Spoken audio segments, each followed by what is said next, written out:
je suis très heureuse de vous retrouver pour un nouvel atelier de bricolage. Aujourd'hui, nous allons fabriquer un porte-carte de bibliothèque en forme de petit livre. Pour ce faire, nous avons besoin d'un peu de matériel.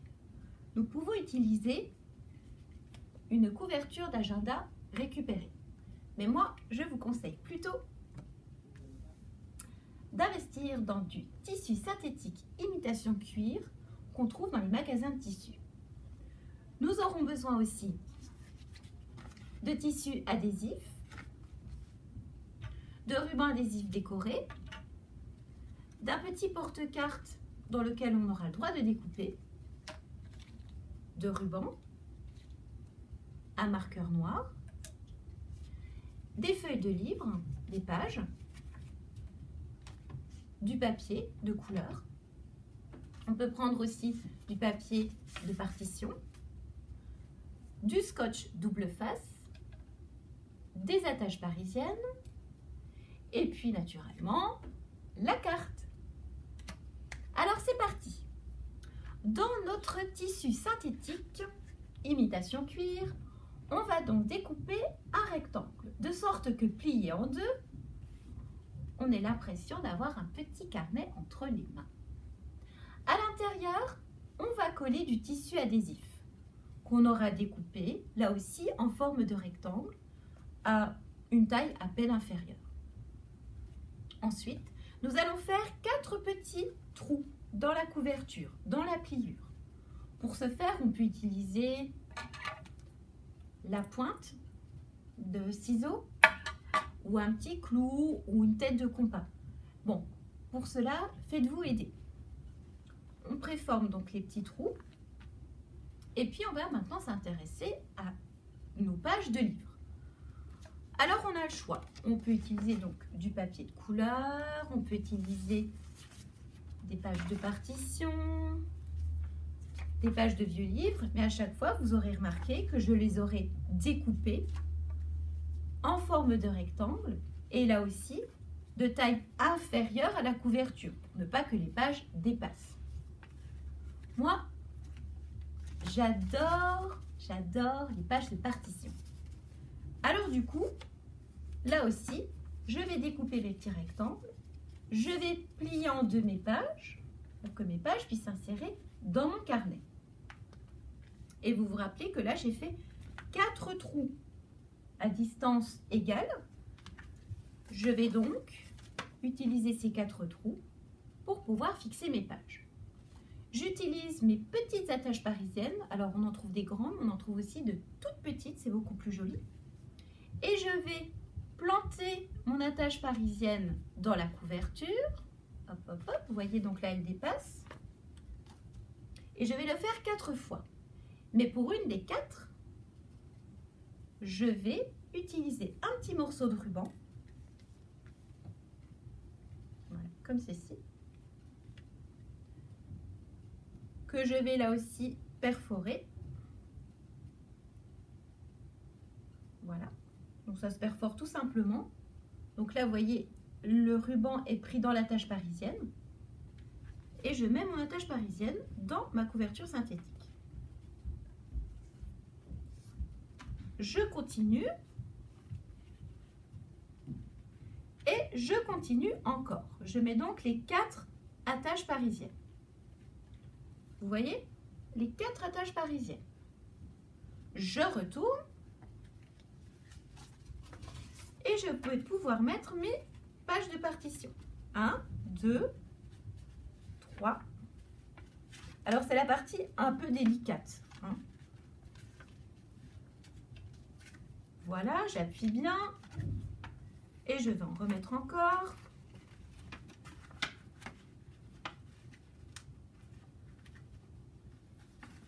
Voilà. Alors vous arriverez peut-être mieux que moi parce que vous avez des petits doigts.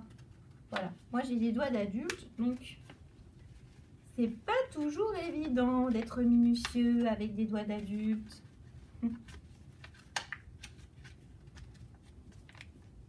Voilà. Donc, mes attaches parisiennes dépassent des feuilles que j'ai mises. Alors, les feuilles, on en met autant qu'on veut. On peut aussi mettre des page des feuilles blanches, ce qui nous permet d'écrire des petits messages si on en vient. Donc, je vais maintenant écarter les attaches parisiennes pour qu'elles puissent tenir mes feuilles. Vous êtes d'accord? Donc, j'écarte mes attaches parisiennes. Voilà. Et voilà. Et là, miracle de l'attache parisienne, les pages tiennent. Vous voyez? J'ai mon petit ruban qui tient aussi parce qu'il est pris dans l'attache parisienne. Mes pages sont maintenues. Hop, hop, si je ferme, tout tient. Si j'ouvre, j'ai donc une jolie couverture comme ceci. Et mes petites pages. Et au centre de ce petit livre, on a donc les pointes des attaches parisiennes qui sont repliées pour tenir le tout.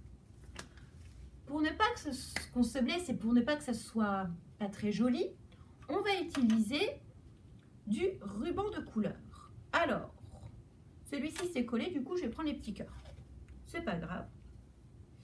Alors ça, en fait, c'est pour cacher justement les petites pointes et pour que ce soit joli. Alors, on applique le scotch. Voilà. Donc, on a son petit carnet. Je remontre bien. Voilà, j'ouvre la première page. Voilà, et à l'intérieur, j'ai donc mon petit ruban adhésif décoré qui cache les pointes des attaches parisiennes. Et là, eh bien, il me manque l'essentiel. Il me manque, ben oui, la petite pochette plastique pour glisser ma carte de bibliothèque. Alors, pour la découper, on peut s'aider, on peut glisser sa carte à l'intérieur et s'aider du bord de la carte pour découper. Voilà, ça nous fait un petit repère pour découper droit. Ensuite, on utilise du scotch double face. Alors, je ne sais pas si vous êtes comme moi, mais tout ce qui est scotch, hein, on perd toujours l'embout. Voilà. Et je mets mon scotch sur la partie large du porte-carte. Je tire la partie qui s'enlève, hein, pour que le scotch colle. Hein, je vous rappelle que le scotch double face, ça veut dire qu'en fait, il colle des deux côtés. Le scotch traditionnel va coller d'un seul côté. Le scotch double face, qui en fait est du ruban adhésif double face, va coller donc des deux côtés.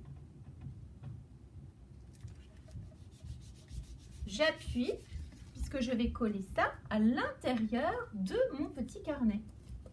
Donc la petite pochette est collée grâce au ruban adhésif double face.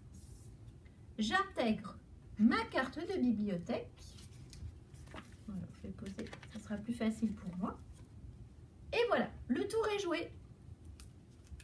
Ensuite, eh bien, pour que mon petit carnet ferme, j'utilise mon petit ruban. Voilà. Alors, je peux faire un petit nœud.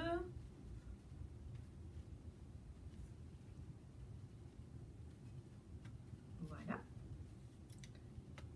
J'ai fait donc mon petit nœud.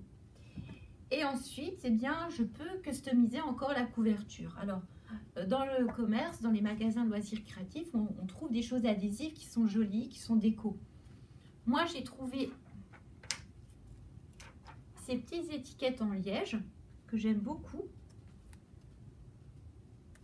Je peux donc coller cette petite étiquette en liège sur la couverture de mon carnet et écrire par exemple mon prénom.